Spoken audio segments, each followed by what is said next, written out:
Assalamualaikum warahmatullahi wabarakatuh. Perkenalkan, saya Neza Septevia dengan stambuk A1J1 18051 akan menjelaskan materi mengenai sistem otot pada manusia yang merupakan tugas praktikum dari mata kuliah Anatomi dan Fisiologi Manusia oleh Bapak Mustamin Balumbi SPD MSI. Sistem otot adalah sistem organ yang terdapat pada hewan atau manusia yang memberikan makhluk tersebut dapat bergerak.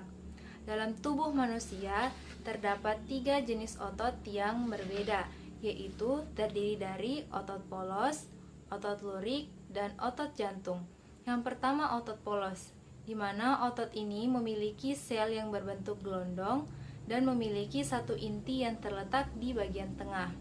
Kontraksi dari otot polos ini yaitu tidak di bawah pengaruh kesadaran manusia, sehingga otot ini disebut dengan otot involunter.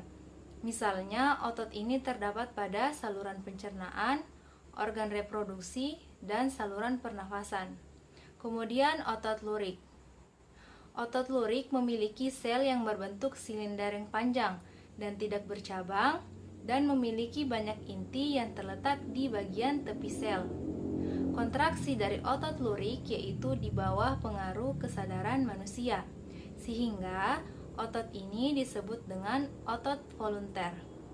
Misalnya, otot ini terdapat pada yang melekat pada rangka tubuh manusia. Kemudian otot jantung. Sel otot jantung membentuk rantai dan sering bercabang. 2 atau lebih membentuk sinsitium.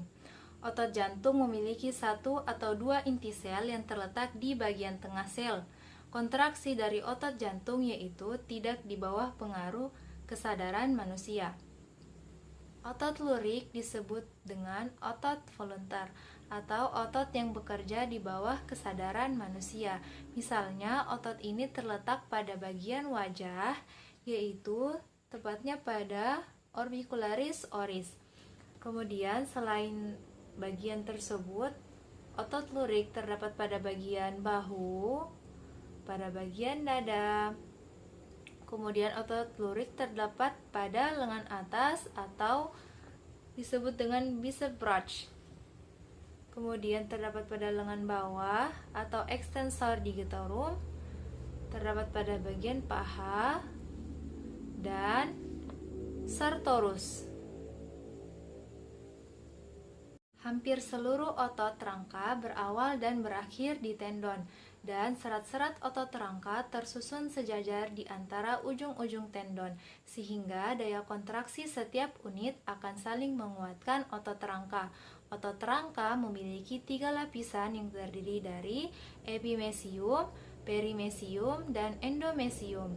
Dalam lapisan endomesium terdapat sarkolema yang merupakan membran sel dari sel otot yang terdiri dari membran sel yang sebenarnya.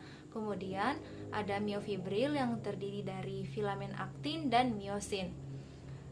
Kemudian sarkoplasma yaitu miofibril yang terpendam dalam serat otot di dalam suatu matriks yang terdiri dari unsur-unsur intraseluler, dan retikulum sarkoplasmik yang terdapat di dalam serat otot yang berada dalam sarkoplasma.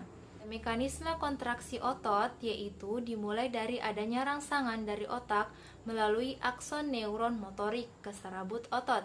Rangsangan disampaikan pada akson terminal dan menyebabkan terjadinya aksi potensial atau neurotransmitter.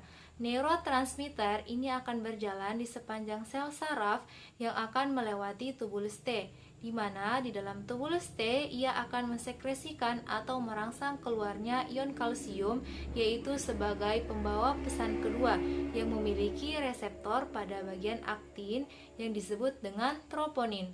Setelah ion kalsium melekat atau menyatu pada reseptornya yaitu troponin yang terdapat pada aktin, maka akan terjadi peregangan pada tropomiosin yang menutup celah-celah filamen aktin. Dan aktiofilamen akan membuka untuk bersiap ditempelkan atau berikatan dengan kepala miosin, sehingga terjadilah kontraksi otot. Di dalam proses ini membutuhkan ATP, di mana ATP tersebut akan dihidrolisis menjadi ADP dan beberapa fosfat, di mana ATP tersebut akan digunakan dalam berkontraksi dan relaksasi. Itulah penjelasan dari saya mengenai sistem otot pada manusia. Lebih dan kurangnya mohon dimaafkan. Wabillahi taufiq wal hidayah. Assalamualaikum warahmatullahi wabarakatuh.